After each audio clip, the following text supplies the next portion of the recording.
বক্সটা যখনই কি দেখবেন যে এটা একটা প্রিমিয়াম একটা সেগমেন্টের বক্স এবং একটি ইউজার ম্যানুয়াল আছে যেটার মধ্যে আপনি অ্যাপ এবং যে কোনো ধরনের কানেক্টিভিটি কিভাবে করবেন সেই রিলেটেড ইনফরমেশনগুলি দেওয়া আছে। আমি শুধু আজকে ক্যামেরাটা দেখাই। এর ফ্রন্ট ক্যামেরা হচ্ছে 2K রেজোলিউশন এবং এটার সাথে আপনার রেয়ার ক্যামেরা এখানে আপনি কানেকশন দিতে পারবেন।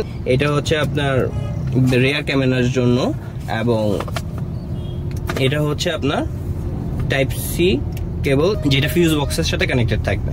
সো এটা হচ্ছে আপনার 4G ড্যাশ ক্যাম।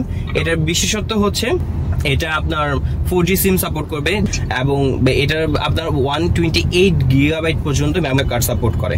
সো আপনি যখন একে কানেকশন দিবেন অ্যাপ্লিকেশনটা ওপেন করে আপনার এই কিউআর কোডটা অবশ্যই স্ক্যান করে নিতে হবে, তাহলে আপনি ডিভাইসটা কানেক্ট করে ফেলতে পারবেন।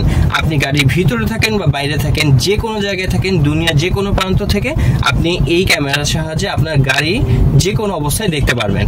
এবং এটার মধ্যে রয়েছে জি সেন্সর, সেহেতু আপনার যদি গাড়িতে কোনো ধরনের দুর্ঘটনা ঘটে এবং গাড়িতে যদি কোনো আঘাত লাগে সেখানকার দুর্ঘটনা সাথে সাথেই ক্যাপচার হবে এবং ক্যাপচার ভিডিও আলাদাভাবে থাকবে।